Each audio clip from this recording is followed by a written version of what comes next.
Todo mundo quer um lugar para chamar de seu e com os signos não é diferente. A mandala zodiacal é dividida em 12 partes, as famosas casas astrológicas. Mas as casas não são do mesmo tamanho, às vezes umas são maiores, outras menores. Algumas vezes, duas casas vão tocar o mesmo signo e em outras, o signo será pulado pelas casas. Tudo isso vai ser determinado pela data e horário de nascimento do indivíduo. Pois é, casas astrológicas não são um terreno fixo, mas elas são fundamentais para a interpretação do nosso mapa. E se você não me conhece, eu sou a Dani Zimmer e esse é o canal da Bruxeza.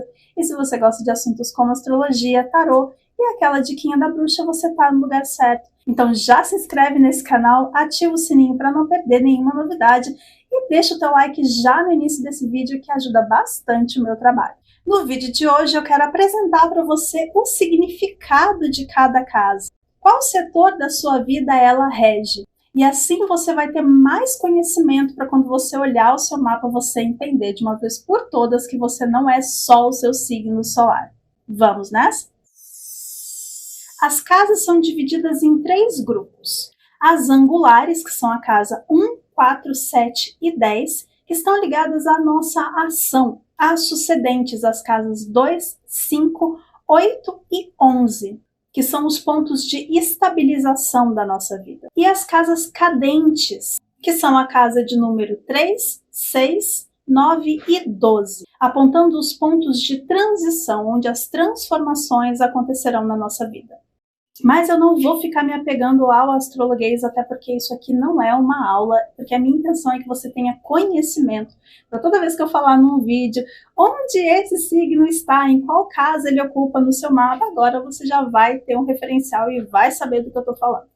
As casas são esses espaços que cortam e acomodam o signo ao longo da mandala. E esse traço que corta o signo se chama cúspide. Então, toda vez que você ouvir a cúspide de tal casa está cortando tal signo, você já sabe que é ali que essa casa está iniciando. As casas possuem o seu signo de origem, podemos dizer assim. Porque, afinal, a mandala do zodíaco segue uma ordem do primeiro até o 12º signo. Da mesma forma, da primeira até a 12ª casa. Ficou um pouco confuso? Então, deixa eu ver se eu consigo te ajudar. Vamos imaginar que o zodíaco é um prédio e que cada casa astrológica é um apartamento. E cada apartamento pertence a um signo e aquele signo que é dono daquele apartamento vai decorar ele do jeito que ele bem entender, com as suas características e personalidade. Só que nem sempre quem compra um apartamento acaba morando ali. Ele vai acabar alugando para alguém. E os signos que alugam aquele apartamento vão precisar conviver com algumas coisas que estão relacionadas ao seu proprietário. Algumas coisas ele não vai poder mudar, ele até pode trazer a mobília dele, mas tem uma coisa ali, outra aqui, que o proprietário falou, aqui tu não mexe, então tu vai ter que aprender a conviver com aquilo ali. Entendeu mais ou menos como que funciona? Quer dizer que nem sempre a pessoa vai ter o signo na casa de origem. Você pode ter, por exemplo, Áries na casa 2, sendo que a casa original dele é a casa 1. Dessa forma, você vai trazer características de Áries para a casa de Touro. Então, assuntos como valores e finanças serão impactados com toda uma iniciativa, coragem, vontade de ação que Áries carrega. Entendendo então essa analogia, eu acho que a partir daqui a gente pode seguir entendendo o significado de cada apartamento, melhor, cada casa, para que a gente possa aplicar isso no nosso mapa. Casa de número 1, a casa do ascendente. Essa é a casa que a gente projeta a nossa personalidade para o mundo. Muitas vezes interpretada como a maneira que as pessoas nos veem, porque é aquela primeira impressão que a gente passa. Então, nessa casa, nós temos os sinais, ou melhor, as energias com as quais a gente deve se projetar no mundo para alcançar os nossos objetivos, ou então as características que a gente precisa desenvolver internamente para poder desenvolver a máxima potência da nossa existência. Não à toa, com toda essa energia de avanço, direcionamento, coragem, ela está relacionada ao signo de Áries. Casa 2, o sustento. Essa é a casa que está relacionada aos recursos financeiros, aos apegos e às posses. Aqui nós entramos em contato com o que é necessário para o nosso sustento. E é verdade que a pessoa, por mais desapegada que ela seja de bens materiais, ela vai precisar de recursos, de dinheiro, de uma maneira para poder se manter na vida. Muitas vezes é conhecida como a casa do dinheiro, das finanças ou dos recursos, mas essa carta vai para além do valor financeiro, ela também fala de valores internos, de tudo aquilo que nos nutre e que nos mantém. Ela aponta como a gente vai lidar com o dinheiro, sim, ela aponta como a gente vai se desenvolver financeiramente pela vida e até mesmo daquilo que a gente recebe, né? As nossas posses, como a gente vai saber administrar isso tudo, aquilo que a gente contém, aquilo que a gente entrega, e de que forma nós conseguimos equilibrar essa energia ao longo da vida. Essa também é uma carta que vai falar sobre as nossas carências, porque fala sobre o nosso sentimento de posse e de apego. E o quanto nós precisamos sentir segurança nas coisas. E como nós nos sentimos seguros na vida. Essa é a casa de Touro.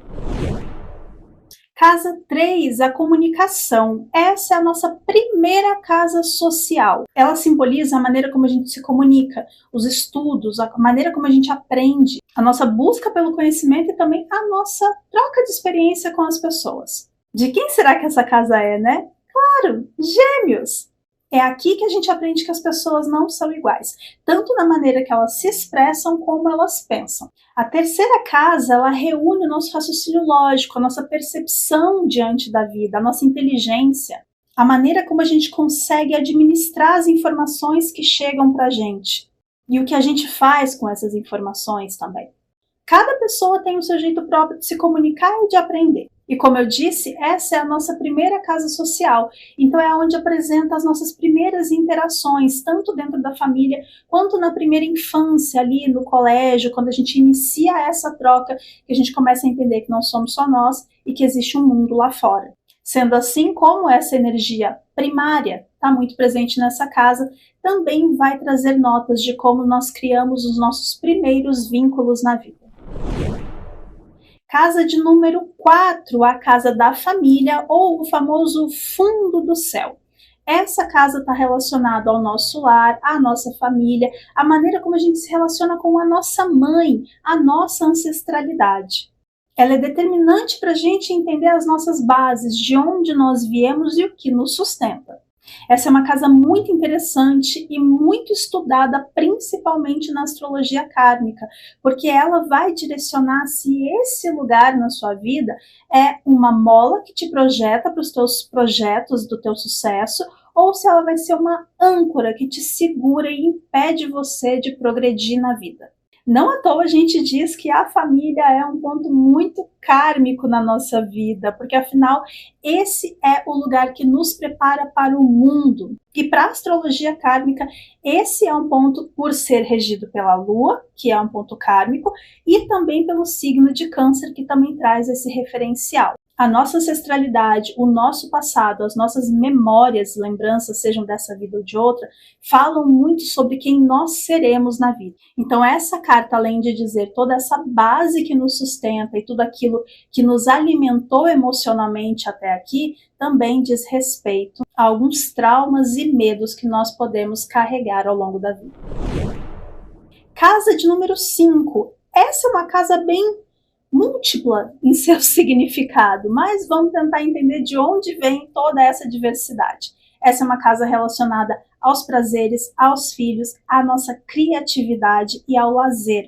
Fica parecendo um pouco confuso, né, quando a gente coloca filhos, prazer, flerte, criatividade, mas quando você entende que o dono dessa casa é Leão, relacionado à nossa essência divina, e também relacionado ao Sol, o único signo regido pelo Sol de toda a mandala, você entende de onde parte essa potência, porque a gente está falando do nosso senso criativo, de uma criatividade tanto que vai criar coisas para o mundo intelectuais, coisas de projetos de vida, quanto filhos. E é nessa casa também que a gente experiencia a essência, o prazer de viver, do resplandecer vida pelo mundo. Agora faz um pouco mais de sentido interligar todas essas questões. Então essa é uma casa sim que está ligada aos nossos desejos, e não são somente desejos da carne, são desejos da nossa alma, porque fala sobre a nossa essência. Alguns astrólogos vão investigar ali referências em relação a filhos, se terão, se não terão, como serão esses filhos, mas também a movimentos de paquera, o romance nasce aqui. Então essa é uma casa que vai ter resquícios, respingar na casa 7, que é a casa oficial dos relacionamentos. A maneira como você se apaixona, aquilo que te cativa, tem indicativos nessa casa. E claro, não posso esquecer que essa também é uma casa que fala da nossa autoestima, da maneira como a gente se manifesta como potência na vida. Casa de número 6, relacionado ao signo de Virgem. Ia falar sobre o que mesmo? Claro, né? Trabalho. Mas, na verdade, ela abrange tudo o que diz respeito ao nosso cotidiano, trabalho, rotina, saúde. Essa casa pode sim apontar manifestações de questões que você pode ter de saúde ao longo da vida. Mas, particularmente, eu não gosto de fazer esse tipo de análise em relação ao mapa e à saúde da pessoa, porque, afinal, quem diagnostica é médico e o papel do astrólogo é orientação. Eu prefiro direcionar características que tem nessa casa para direcionar o seu autocuidado. Não podemos confundir a casa 6 com a casa 10, tá? Porque aqui a gente está falando do trabalho no sentido do labor ali, do todo dia fazer um pouquinho, que é diferente de carreira, né? Onde a gente entende que a carreira é aquele lugar que a gente se sente realizado, e nem sempre o trabalho ali é o que traz a nossa realização. É como você se comporta, como você se desenvolve ali no cotidiano, no dia a dia da coisinha chata de fazer. A casa 6 é a casa da energia que a gente dispõe para poder fazer essa roda girar, a energia do cultivo, da maneira como a gente realmente projeta a nossa energia para o trabalho, para fazer. Não à toa é uma casa que a gente pode olhar a maneira como a gente, de repente, é um pouco mais cri-cri, mais perfeccionista, características de Virgem, lembra? Onde a gente às vezes se pega trancado, travado com as pequenas coisas. E claro que vai ser uma casa que diz como você se organiza na vida. Então as características do signo que está ocupando essa casa pode te trazer ferramentas para esse processo de organização. Lembrando que a casa 6 é a última casa dos processos pessoais, onde ela nos prepara essa organização internamente para que a gente possa se preparar para os intempéries da vida lá fora. Casa 7, a casa do eu em relação ao outro, quer dizer, a casa dos relacionamentos. E aqui a gente já começa um novo caminho, né? Onde a gente vai começar a correlacionar a casa oposta complementar com essa casa aqui. É na casa 7 que nós teremos as evidências de como nós nos desenvolveremos em parceria, em relação ao outro, relações que não serão apenas amorosas, mas também relações profissionais, parcerias de negócio. Relacionar-se é uma necessidade básica em todos nós. Não nascemos para sermos sozinhos, nós chegamos até aqui em comunidade. Então essa é uma casa fundamental para o nosso desenvolvimento no mundo. Então ela vai trazer de fato esses indícios de quais são as minhas facilidades e dificuldades do lidar com o outro, né? Dependendo dos signos que estão opostos, complementares, também traz sinais se eu tenho o suficiente para poder me relacionar sendo eu, se eu estou pronta sendo totalmente o meu ascendente, né? Para poder me projetar em relação às minhas trocas. Um sem o outro não funcionam, e é aí que a gente tem a dança das casas. O dono proprietário dessa casa é Libra, regido, claro, pelo signo de Vênus. Então essa é uma casa que nos ensina esse equilíbrio, esse jogo de cintura entre a dedicação do outro e o autocuidado, a autovalorização. Casa de número 8, a casa que vai falar sobre os processos profundos, as transformações pelas quais a gente precisa passar nessa vida. Se serão transformações mais turbulentas, mais tranquilas, tudo vai depender dos planetas e dos aspectos que esses planetas farão. Essa é a carta das transformações, das curas, dos processos de morte. Mas antes que você se desespere, nós não estamos falando de morte física. São as mortes, os desapegos necessários dos nossos processos. Essa é a casa do dissolver. Quando a gente fala do eixo alquímico, né, casa 2, casa 8, dos opostos complementares, enquanto a casa 2 é a casa do coagular, a casa 8 é a casa que dissolve, que libera os processos. Aqui então falamos sobre a morte simbólica, a morte da transformação, daquilo que precisa ir para poder renascer, de como a gente vai aprender com esses processos cíclicos da vida também. Essa geralmente é uma casa confusa ou com aspectos que as pessoas têm dificuldade de lidar, porque ela vai falar justamente desse processo mais interno, um pouco mais intenso, e que vai levar a gente a falar sobre assuntos que nem sempre a gente quer falar, por isso é a casa do tabu. E também por isso, muitas vezes, ela é associada à nossa sexualidade. Afinal, até pouco tempo atrás, e para muita gente ainda hoje, o sexo é um assunto que não se fala ou que não deve ser tão aprofundado. Mas é lógico que a casa 8 vai falar muito além disso. Qualquer processo que para você seja aquele mais difícil de tocar e que você prefere esconder debaixo do tapete, vai estar nessa casa aqui.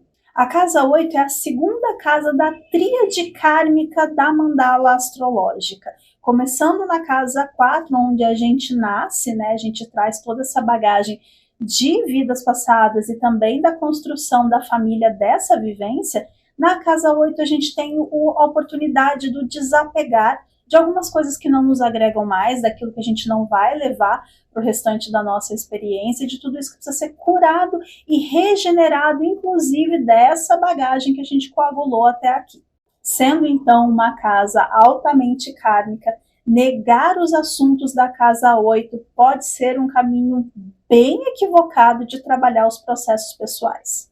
E por falar em profundidade, intensidade e processos de cura, claro que essa casa está relacionada ao signo de Escorpião e ao planeta Plutão. Por isso, todos os processos de morte, renascimento e transformação tão intensos que essa casa se compromete a trabalhar. Um outro aspecto que muitos astrólogos trabalham e que a gente não pode deixar batido é que essa casa também vai falar sobre o dinheiro do outro, então assuntos sobre herança, sobre o dinheiro do cônjuge e como a gente lida com o dinheiro de outras pessoas também estão relacionados a essa casa, já que ela é oposta complementar à casa 2, que é a casa das finanças, a maneira como eu lido com o meu dinheiro e como eu lido com o dinheiro do outro. Casa 9, a casa do conhecimento, da expansão desse conhecimento.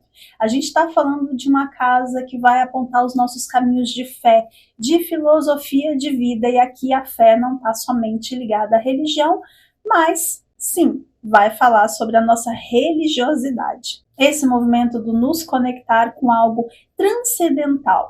Ela está ligada à maneira como você quer buscar, ir além da nossa forma de buscar conhecimento, expandir a nossa percepção. Essa é uma casa que é oposta a complementar a casa 3, a casa do conhecimento. Só que aqui a gente está falando de um outro processo de conhecimento, né? Onde a casa 3 é a comunicação primordial de como começam as nossas trocas, interações com o outro, onde eu faço laços sociais. Na casa 9 já tem uma energia mais encorpada, de como eu vou expandir, então, buscar ainda mais longe. Por isso ela está associada aos estudos mais elevados, como faculdade, pós, doutorado, e também as nossas viagens a longo prazo. Então, pessoas que têm aspectos, planetas muito importantes aqui nessa casa, acabam sendo aquelas pessoas que vão morar fora do país, que vão buscar, de repente, estudo fora e vão querer projetar a sua consciência para uma expansão ainda maior. Então, enquanto na casa 3 nós temos essa curiosidade juvenil do aprender, na casa 9 a gente tem a seriedade, o aprofundamento daquilo que eu já sei. Então eu acabo buscando novos horizontes para poder amplificar os meus conhecimentos. Por isso que também está muito associado à nossa busca pelas verdades da vida, né? Quando eu começo a entrar em contato com o porquê eu sou, né? Não simplesmente o ser, e ir investigando, seja através da religiosidade, seja através de filosofias de vida, algo mais, algo além, não se contentando apenas com o conhecimento básico. Essa casa é associada ao signo de Sagitário e também Júpiter, né? O grande benéfico, por isso essa força de expansão e de busca. Essa é uma casa que nos aponta a maneira corajosa com que a gente vai atrás, que a gente procura se preencher ainda mais de informação e daquilo que vai nos nutrir para além da sabedoria básica simplesmente ali da gente poder conviver. É a expansão da mente, a expansão de Júpiter colocada no nosso conhecimento. Casa 10, o meio do céu ou o famoso topo da montanha. Essa é a casa da realização, onde a gente chega naquele momento da vida que a gente olha para a plenitude de tudo que a gente já escalou e galgou e pensa, cheguei no lugar, cheguei mesmo no lugar. Não à toa é a casa que está associada à nossa carreira. Não dá para separar o nosso senso de realização com a ideia de carreira que a gente construiu na nossa sociedade. Mas lembrando que a gente não pode confundir carreira com trabalho, pelo menos não na leitura do mapa.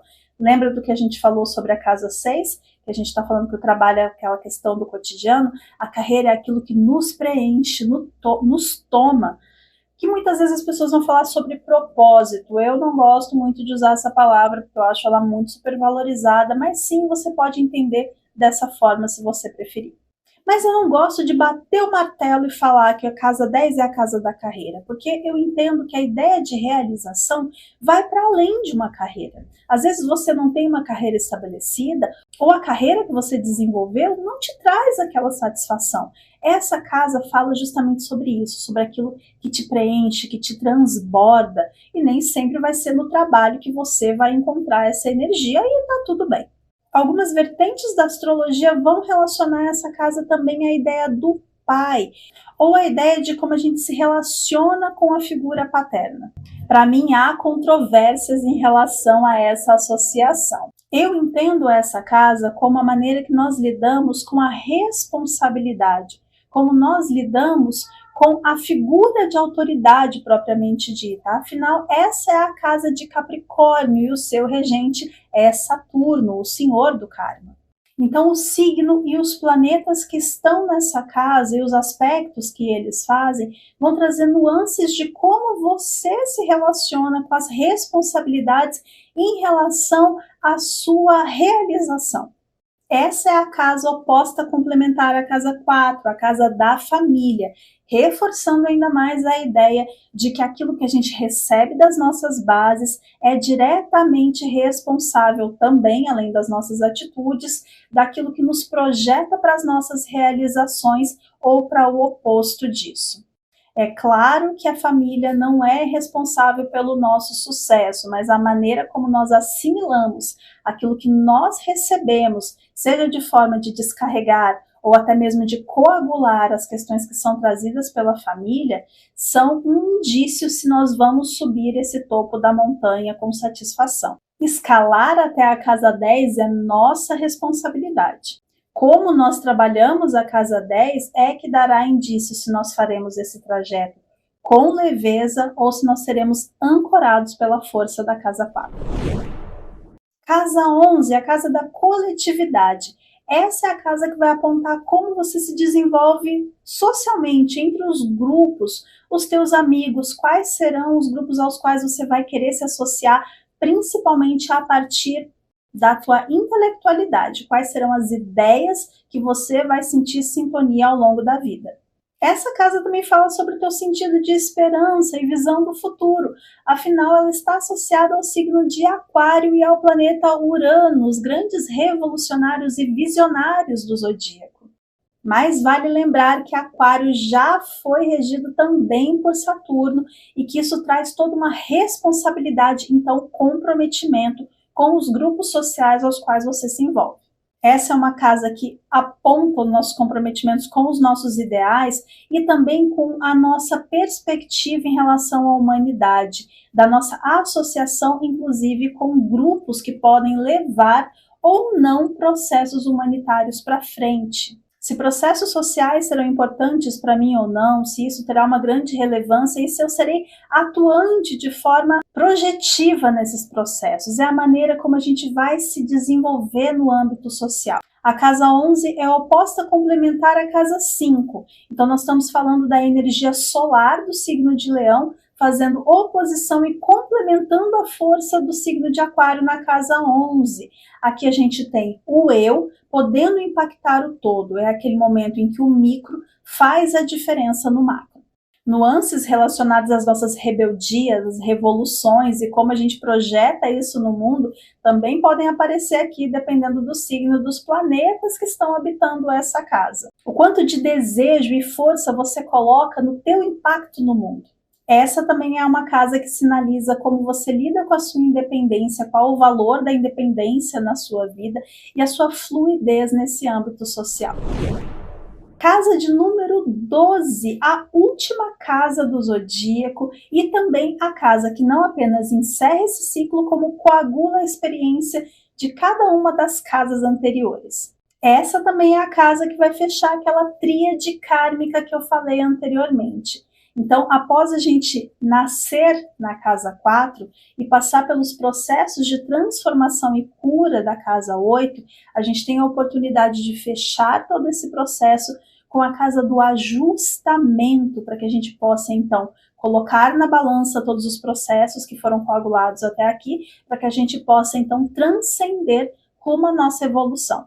Muita gente tem medo dessa casa ou tem dificuldade para entender o que ela vem trazer para a gente, porque ela é uma casa um pouco misteriosa. Ela é uma casa de processos que a gente não tem tanta facilidade para acessar, como, por exemplo, o subconsciente, os nossos medos, as nossas dificuldades mais internas. Por isso se entende que ela é meio que uma coagulação, um pouquinho de cada uma das casas e um pouquinho de cada um dos signos acabam vindo parar nessa casa para que a gente faça esse fechamento e veja o que vai passar com a gente, o que não vai passar para um outro processo evolutivo. Então nós temos aqui um pouquinho da espiritualidade da casa 9, um pouquinho desses medos e cargas e traumas que vêm da casa 4, as transformações, os processos que precisaram ser depurados na casa 8, tudo isso está aqui na casa 12 também. Só que aqui a gente fala de um processo ainda mais inconsciente, mais no íntimo, que dificilmente a gente acessa de uma forma mais clara e objetiva. Não à toa ela também está relacionada aos nossos sonhos, que às vezes é a única maneira do nosso inconsciente vir à tona para que a gente possa observar quais são essas nuances que estão ali nos cutucando. Mas Dani, por que eu já passei por todas essas experiências em todas as casas do zodíaco? Eu vou ter que rever tudo aqui de novo? Que revisão é essa? Para que isso? Por quê? Porque nós somos humanos, né, gente? É lógico que a gente deixa rabo nisso tudo. Sempre fica alguma coisinha ali. Passei pelos processos de transformação? Fica uma coisinha. Passei pelos processos de trauma, de ressignificação do meu contexto familiar? Fica uma coisinha. Então sempre tem um resquício que vai precisar passar por essa última espremida para que a gente possa rever todos esses processos. Por isso é uma casa do íntimo, das questões mais profundas da nossa alma, e por isso a casa que muita gente tem dificuldade não só de compreender, como também de lidar. Essa é a casa que pode guardar aquilo que a gente tem de mais divino dentro da gente e também no que há de mais sombrio.